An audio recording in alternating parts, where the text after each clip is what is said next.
IVF చికిత్సలో 25% భారీ discount, free doctor consultation, free ultrasound scan, logo launch, Andro max advanced male infertility centre ను కూడా ప్రారంభించారు. రత్న భండార్ 3వ గది నుంచి ఆభరణాలను అధికారులు స్ట్రాంగ్ రూమ్ కు తరలిస్తున్నారు. ప్రతి ఆభరణాన్ని చాలా జాగ్రత్తగా పటిష్ట భద్రత నడుమ తరలిస్తున్నారు అధికారులు. 5 రోజుల తర్వాత మళ్లీ రత్న భండార్ తలుపులు ఇవాళ ఉదయం తెరిచారు. రత్న భండార్లోకి 11 మంది సభ్యులు వెళ్లారు. జస్టిస్ విశ్వనాథ్ రథ్, జిల్లా కలెక్టర్, ఇతర అధికారులు రత్న భండార్లోకి వెళ్లారు. అంతకుముందు శ్రీక్షేత్రంలో ముఖద్వారానికి వారు సాష్టాంగ నమస్కారం చేశారు.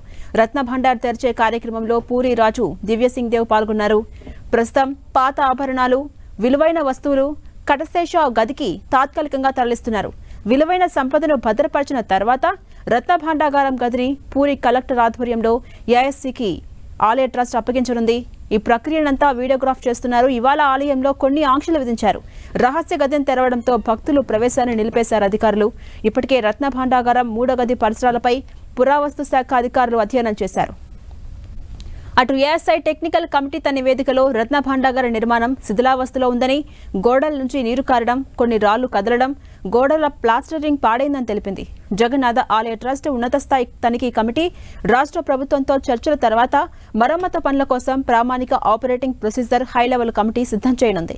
46 ఏళ్ల తర్వాత తొలిసారి ఈ నెల 14న రహస్య గదిని తెరిచిన అధికారులు సాయంత్రం కావడం వల్ల ఏమీ పరిశీలించకుండానే గదికి సీల్ వేసి బయటకొచ్చేశారు. ఇవాళ మరోమారు రహస్య గదిని అధికారులు తెరిచారు.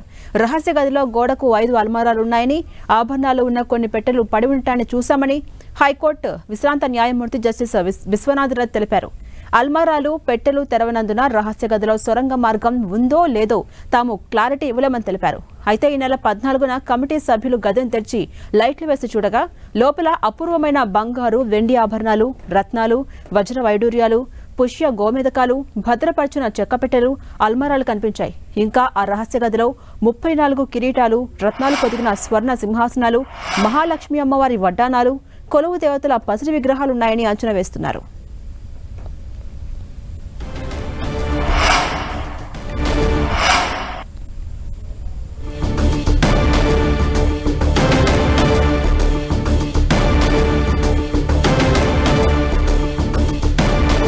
ఇదే అంశానికి సంబంధించి మరింత సమాచారం మా ప్రతినిధి బాలు అందిస్తారు. బాలు, రత్న భాండార్ రహస్య గది నుంచి ఆభరణాలు తొలగింపు ప్రక్రియ ఎంతవరకు వచ్చింది? అప్డేట్స్ ఏంటి? ఝాన్సీ, కాసేపటి క్రితమే ఏదైతే పూరి జగన్నాథ్ ఆలయంలో ఉన్నటువంటి శ్రీక్షేత్రంలోని రత్న భండాగారంలోని 3వ ద్వారం తలుపులు అయితే తెరుచుకున్నాయి. ఏదైతే పూరి రాజు దివ్యదేవ్ సింగ్ ఆధ్వర్యంలో వెళ్ళినటువంటి అటు జస్టిస్ రథ్ కమిటీ ఆధ్వర్యంలో 11 మంది సభ్యుల బృందం అయితే డోర్ని తెరిచారు. గత వారం ఏదైతే 14వ తేదీన డోర్ బద్దలు కొట్టి దానికి ప్రత్యేక లాక్ ఏర్పాటు చేశారో ఆ లాక్ను తెరుచుకొని లోనకు వెళ్లారు.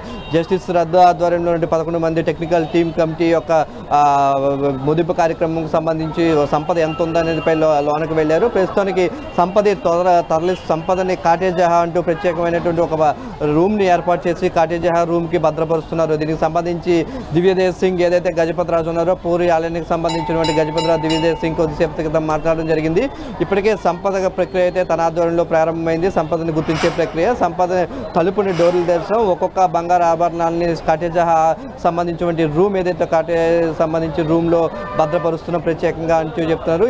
ఏదైతే ఈ తరలింపు ప్రక్రియ సాయంత్రం వరకు కూడా కొనసాగే అవకాశం ఉందని చెప్పేసి పూరి రాజు తెలియజేసిన పరిస్థితి ఉంది. మరోవైపు లోనకు వెళ్ళిన సమయంలో పూర్తిగా 3వ గది అయితే కొంత ధ్వంసమైన పరిస్థితి అయితే కనిపిస్తూ ఉందని చెప్తూ ఉన్నారు. ఈ దీనికి సంబంధించినటువంటి పూర్తిగా సాయంత్రం లోపు ప్రక్రియ పూర్తయిన తర్వాత సంపదను తరలించిన ప్రక్రియ పూర్తయిన తర్వాత మిగిలిన కార్యక్రమాలు ఏవైతే అవి చేయాలని చూస్తున్నారు. ఏసీఐకి సంబంధించిన టెక్నికల్ టీంని అక్కడే ఉంచారు. ఎక్సైజ్కి సంబంధించిన టెక్నికల్ టీం లోనకి వెళ్ళి పరిస్థితిని అంచనా వేసే పరిస్థితి ఉంటుందని, తర్వాత దీనికి ఖచ్చితంగా తాము చూసిన ప్రకారం అయితే దీనికి కొంత రిపేర్ చేయాల్సిన అవసరం అయితే ఉందని చెప్పేసి అయితే పూరి రాజు దివ్యదేవ్ సింగ్ అయితే కాసేపు క్రితం తెలియజేసిన పరిస్థితి అయితే సంపద తరలింపు ప్రక్రియ కొనసాగుతుంది. ఎంత సంపద ఉందనే దానిపై అయితే ఇప్పుడైతే స్పష్టత వచ్చే అవకాశం లేదు.